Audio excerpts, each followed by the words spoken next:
Welcome to another episode of EQ Unlocked, where we discuss emotional intelligence and the nervous system.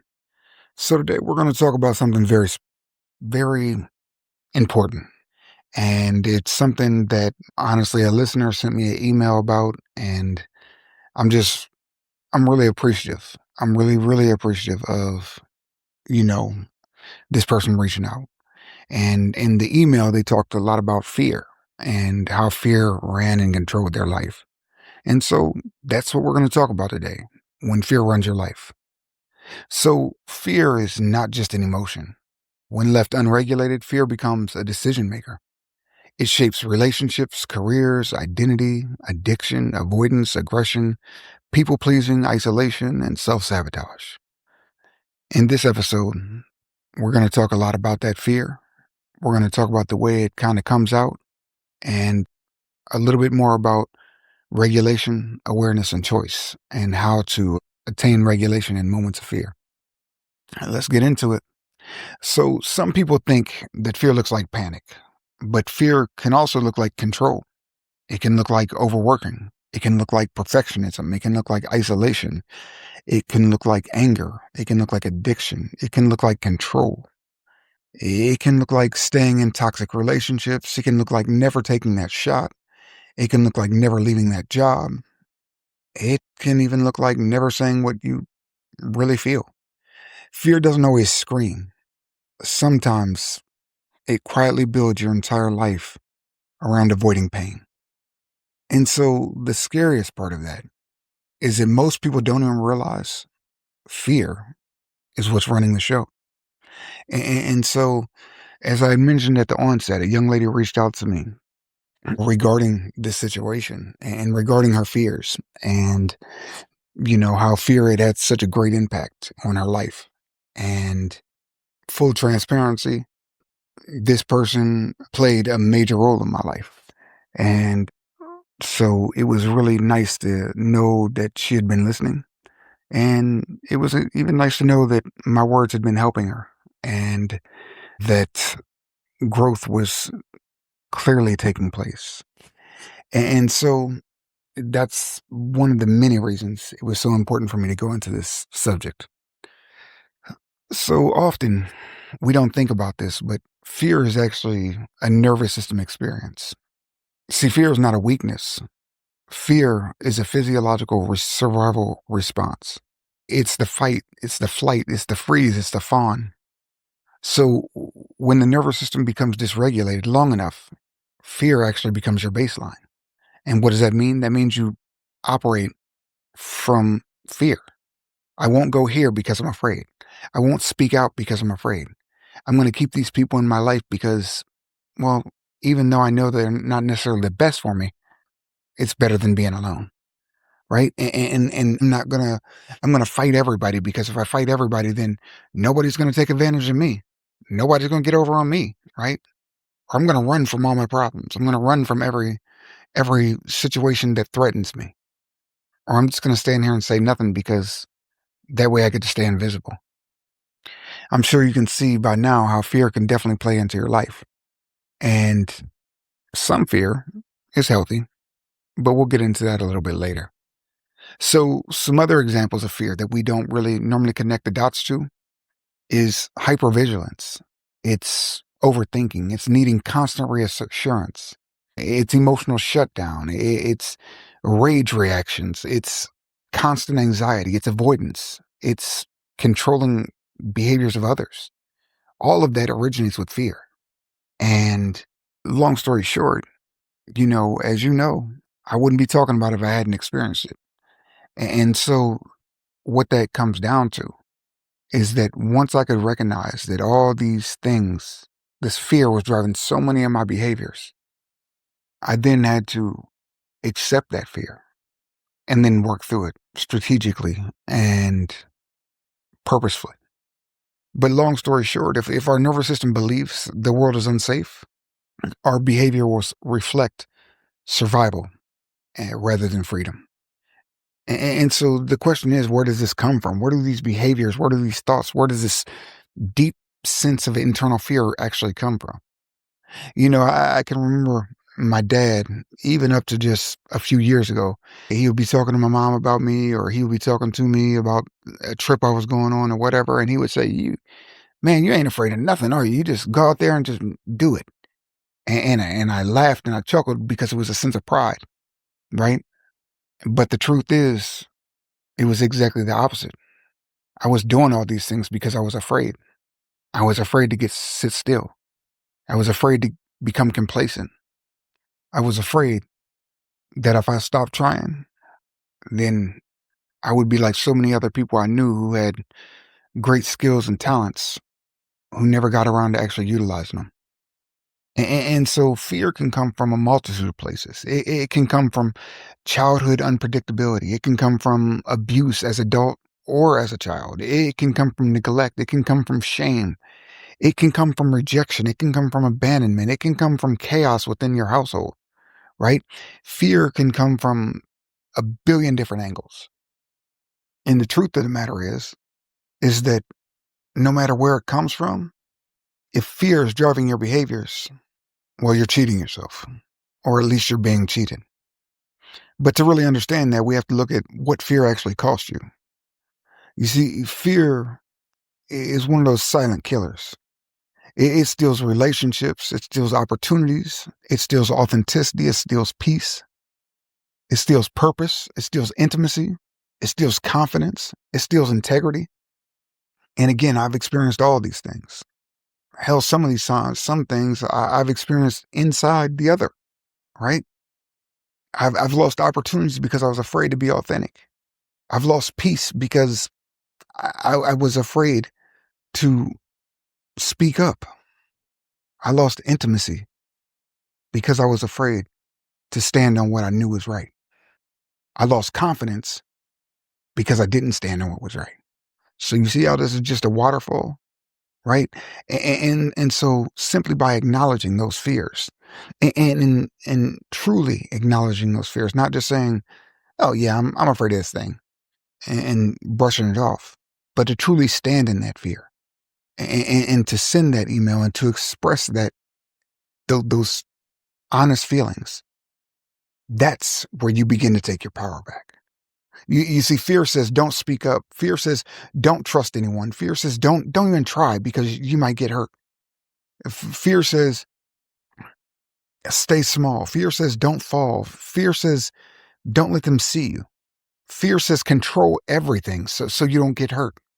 Fear says leave before they leave you. See, all those are lies. All those are lies, not because none of them will never come true, but because when you play into that role, fear wins. Think, how many opportunities have you lost because you were afraid to try?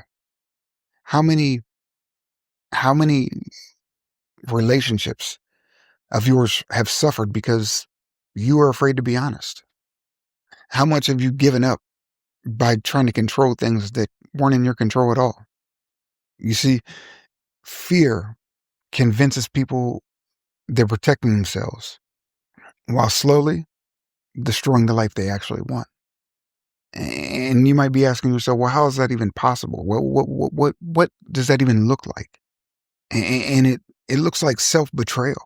It looks like emotional suppression. Oh, I can't love this person because that's not acceptable from the people around me. Or, people are addicted. Why are they addicted? Because they're so afraid to move without it. Because they're afraid of that pain they're going to experience from the childhood trauma that they never dealt with. And being high feels a hell of a lot better than admitting, someone touched you when you were a little kid. And again, I'm not judging because I've been there, right? Fear leads to escapism. Fear leads to toxic relationships because you're afraid to stand on the fact that you deserve better, that you deserve to be loved. Fear makes you angry because guess what? It's a hell of a lot safer to be angry than it is to be sad or vulnerable. Fear leads to isolation because if no one's around you, then no one can hurt you. And so these are all the multitude of ways that fear lies to you. And it leads us to behaviors that are not beneficial for us. You see, the nervous system, its job is to survive. Its job is to keep you literally alive in this very second. It doesn't care about what's happening 5 seconds from now. It cares about right now. So if right now you feel activated, if right now you feel like, oh my God, this person's going to leave me. This person I love is just going to walk out on me. Or if I tell the truth, everybody will reject me. Or or if I stand up to this injustice, then nobody's going to stand with me. Well, all those are examples of self-betrayal. But yet all those are things most of us do on a regular basis. See, fear is very healthy in some cases. There's a huge difference between fear and danger, right? Because not everything that feels unsafe is dangerous. Some examples: vulnerability. I don't know how many episodes you've listened to. I don't know how many shows you've been on to, but let me tell you, I've been extremely vulnerable in this podcast. Why? Because I know that vulnerability is a super strength. I've messed up a lot. And I could absolutely be afraid that that could hurt my opportunities with businesses, with people who need nulls, right? Well, I could absolutely let that fear drive me. But the truth is that honesty, no matter how many mistakes I made, it actually sets me apart from everybody who pretends to be perfect, right? And so not everything that feels unsafe is dangerous. Again, I repeat that. Setting boundaries, it's not dangerous. Starting over, it's scary. It's scary as hell, but it's not necessarily dangerous. Public speaking, scary, not dangerous. Being loved, being loved is scary as hell. And it's scary because, you know what? On my parents' 55th wedding anniversary, sorry, I'm going to go off the rails here just a bit. On my parents' 55th wedding anniversary, I realized something very important, and it changed my view of love forever. In what I realized in that very special moment that they allowed us all to be a part of was that no relationship is going to end the way you want it to. It's just not. My parents have been married now for going on 60 years. And in 60 years, they've had a lot of memories together, I'm sure. But here's the harsh truth. One day, one of them are going to die. And that other person is going to be left without that person, without their mate, without the person they've spent 60 plus years with. Think that's the way they want that love to end? No, but it's a reality. And so just accepting that fear, like, oh yeah, that is really scary. But guess what? You still create memories. You still create beautiful opportunities in the meantime. You create videos of laughter and pictures of smiles, and you can recall the hugs and the silly things you guys did, like whatever silly things you might have done together. And you have those memories. So while it feels unsafe and scary, it's not dangerous. Success, failure, being calm, being at peace, right? All these things can really seem super scary, but they're not dangerous. A dysregulated nervous system often confuses unfamiliar with unsafe. So some of us, we grew up in chaos, so peace feels extremely threatening. Some of us grew up needing performance to receive love, so not performing, it creates a sense of guilt or a sense of a feeling of wrongdoing, but it's not. It's not. And not only is it not, but it's not dangerous either. Some people experience betrayal. So closeness, it creates panic. And so again, I go back into an earlier point in my life, when I lost connection with my oldest daughter. And I know I've talked about this several times, but it's very important for me, right? Because when I lost that connection, what it created in me was a fear that I never had before that. To my knowledge, I never had a fear of abandonment before that. I never had a fear of losing someone I loved, right?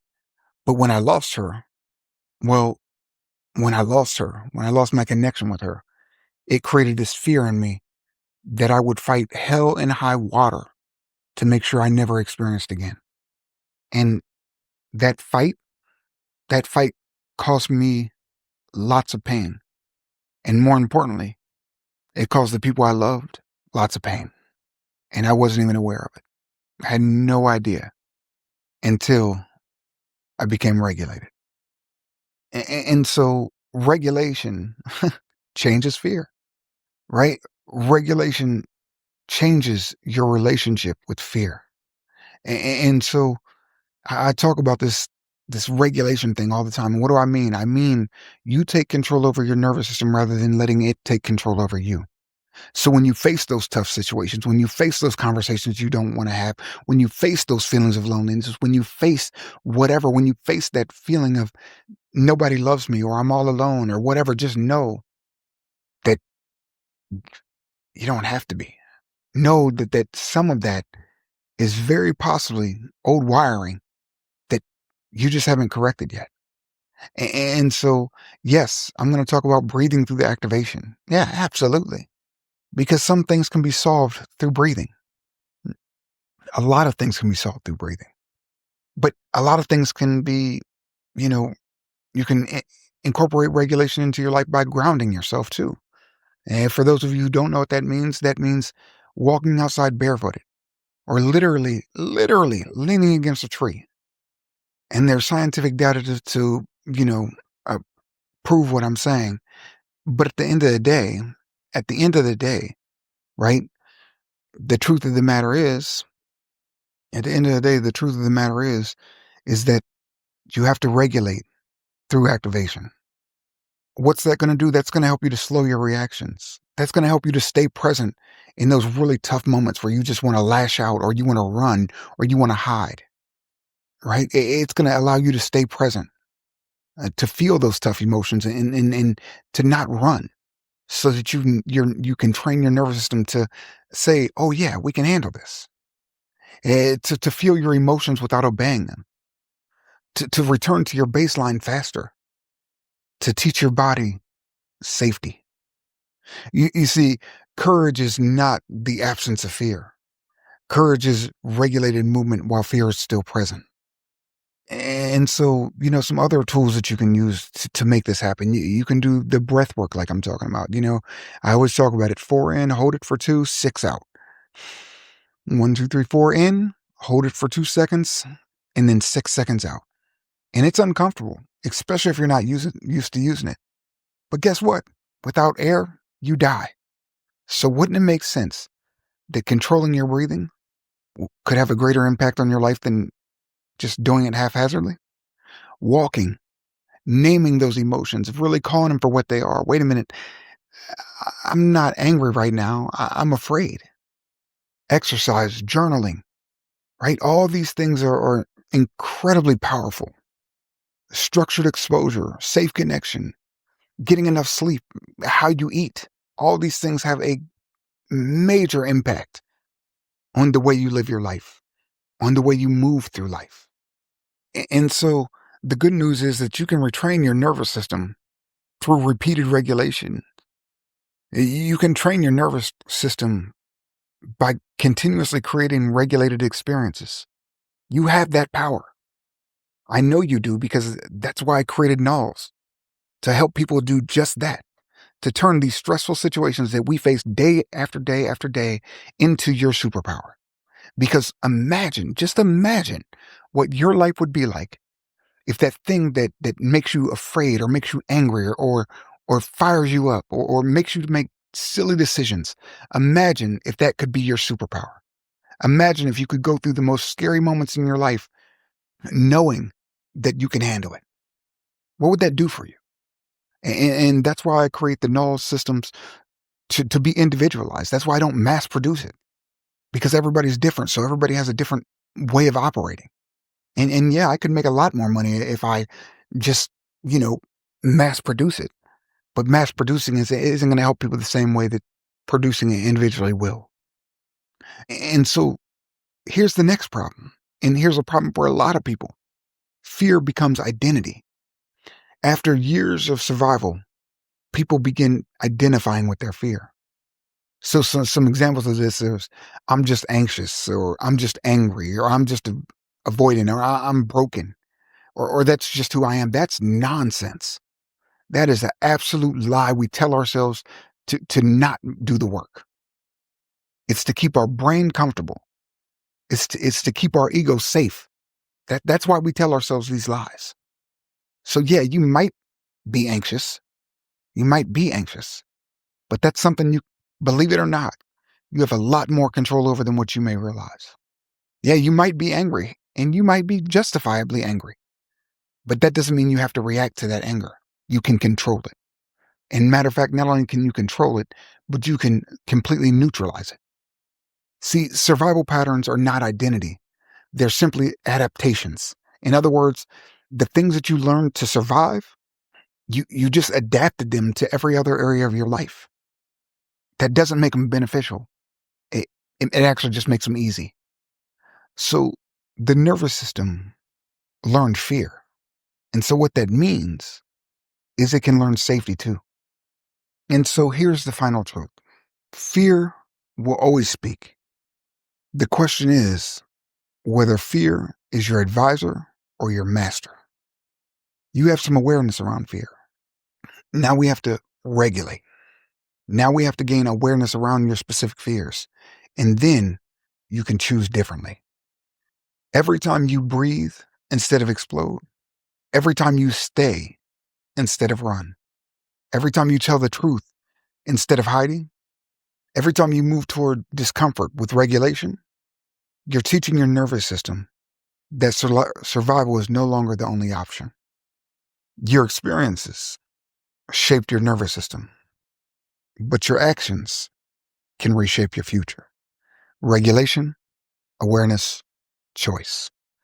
I really want to thank you folks for joining for another episode of EQ Unlocked. We've actually just reached 50,000 downloads this month, which is phenomenal, and I'm super, super excited about it. I appreciate everybody being here. I appreciate everybody taking part.